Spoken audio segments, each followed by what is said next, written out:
Ние инициирахме една идея, тя беше подкрепена от 700 хиляди българи. 700 хиляди. И след това на референдума гласуваха 3 милиона и половина граждани. Какво си направило лошо, че не мога да се сетя? Ами ще ти кажа. Не ще ти кажа. Кажи ми, да, наистина. Какво лошо сме направили? Какво лошо си направил ти? Аз мисля, че всъщност в момента ние се явяваме като някакви, които олицетворяват нежеланието на една голяма група политици, социолози, ще да кажа травматолози, но всъщност става дума за политолози, които не им харесва това, което случи на референдума, и ние олицетворяваме това, което не им харесва, и те сега бълват срещу нас. Не, че ми дреме. Не е въпросът в това дали ми пука. Въпросът е, че е напълно безмислено, защото има закон, и този най-висш закон се казва Конституция на Република България. По тази Конституция нашите съграждани, една огромна част от тях, изказаха своята воля и не виждам защо се правят на 6 без 10 и не приемат това, което искат хората. Затова и днес ви изпратих там, защото имаше такава тема. Какво се случи с референдума? Разкажете ми какво не съм разбрал. Защо не приемат това, което желаят хората, и няма нужда от каквито и да било еквилибристики с думите и с това, какво искат хората. Мажоритарна, смесена, мажоритарна. Аз мисля, че въпросът беше прост. Искате ли мажоритарна система в 2 тура? И 2 милиона и половина отговориха да, искаме. Кака се ожени на 6 ноември. Който правил, какво правил, на 6 ноември Кака се ожени. Сега трябва да се въведе брака в действие. Така е. Съжалявам за тъпата метафора, но... въобще не ти е тъпа метафората. И също така чувам, че народа не знаел какво са мажоритарни избори в 2 тура. Извинявай. Президента го избраха на 6 ноември точно в мажоритарен избор в 2 тура. Да, абсолютно. Значи народът е гласувал за референдума не знаейки, но за президент е гласувал абсолютно наясно. Кметове си избираме в мажоритарна система в 2 тура. Поправиме, ако греша. Така е. Така е. Да еквилибрираме, пак използвам това определение с това колко е тъп народа и колко не е, и ме изнася, и понеже не смеят да кажат, че народа е тъп, най-вероятно си мислят, че аз съм тъп. Но аз не съм тъп. Не, според мен е... Извинявай, убедителен ли бях? Да, ама в смисъл... Не, като казах, аз не съм тъп, убедително ли прозвучах? Ама кой казва, че си тъп? Тези, да ти кажа. Не, те казват, че народът е тъп. Не смеят така. Напротив, днеска го казаха. Не смеят, бе. Кой го каза това нещо? Кой е толкова наивен? Няколко пъти групата социолози подчертаха, че хората не разбирали за какво гласуват. Огнян Минчев, как скажеш това, бе, на Галъб малкия с брадата?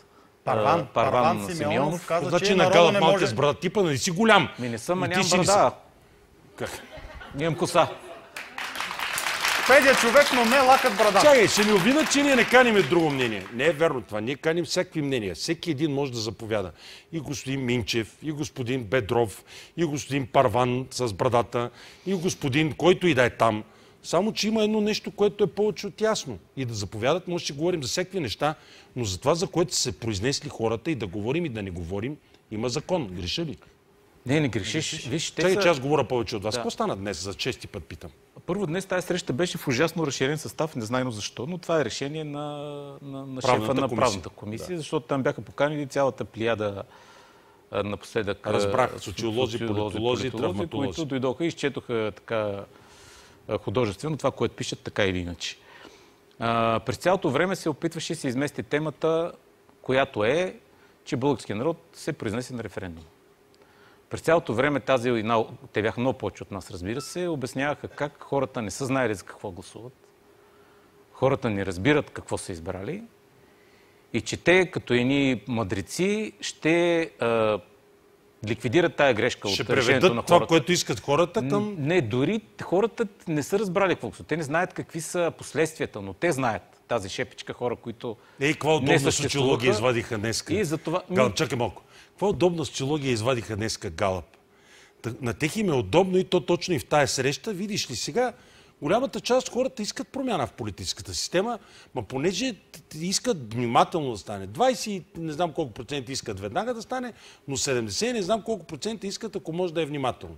Добре, сам знаеш, че това са поръчкови, гнусни неща. Има факти. Аз това, което днеска ми беше трудно да разбера, как може да говорим всякакви неща, но има факти. Половината от българските избиратели По-голямата част от половината на българските избиратели гласуваха на референдума. Над 50% от българските избиратели изобщо в тези раздути избирателни списъци гласуваха на референдума. За да има кворум в Народното събрание, им трябва половината от присъстващите плюс един. На референдум имаше над 50% от български избиратели, повтарям го отново, които отидоха да гласуват. Над 2/3 казаха да, което е тъй нареченият термин парламентарен квалифицирано мнозинство. Българският народ, кое Народно събрание, имаше кворум, защото над половината от избирателите отидоха да гласуват и с квалифицирано мнозинство казаха да.